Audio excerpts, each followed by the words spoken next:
دوستان بازم با تاکسی ادونچر خدمتتون هستیم. ماشینای XU7 بزرگترین ایرادی که دارن سرسلنده که با زود جوش میاره و باعث تاب خوردن و واشر زدن.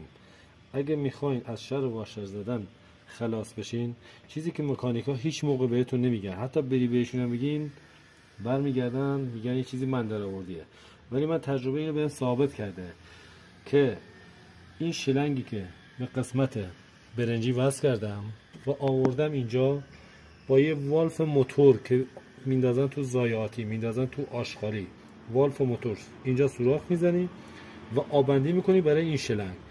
این شلنگ دیگه هوایی تو موتور نمیمونه، حتی وقتی که آب کمیون داشته باشه هوا ذخیره نمیشه اینجا که داغتر بشه و سرسیلند تاب ورداره، احیانا واشر رد کنی.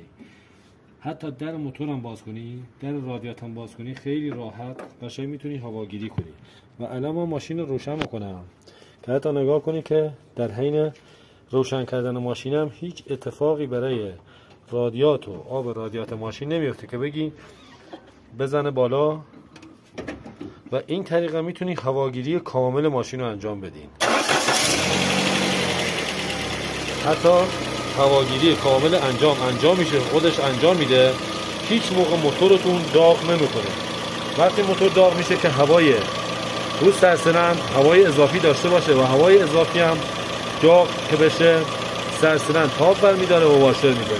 ولی با این طرفند که یک شلنگ 8 به اندازه 80 سانت، اندازه طولیش 80 سانت میتونید از قسمت پیچ هواگیری برنجی، نه والفی، برنجی وصل میکنی به بغل رادیاتور. بغل رادیاتور همونجور که گفتم یه والف موتور که دو تا پیچ مهره‌ای داره، یکی این طرف میبندیم و یکی این طرف، بعد با چسب مزرا یا چسب مشکی مخصوص موتور اون رو آب بندی میکنین و خیلی راحت موتورم قشنگ آبگیری میکنین. هیچ موقع هوای اضافی اینجا از طریق سوپاپ در رادیاتور بیرون زده میشه. و برای بستن درب موتور هیچ موقع این علامت فلش رو به جلو نباشه.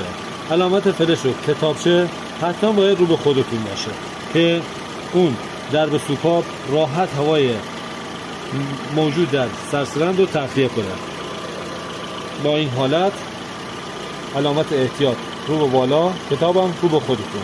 با این حالت درسته این حالت بستن رادیاتور که جلوگیری میکنه از زدن واشر و تاب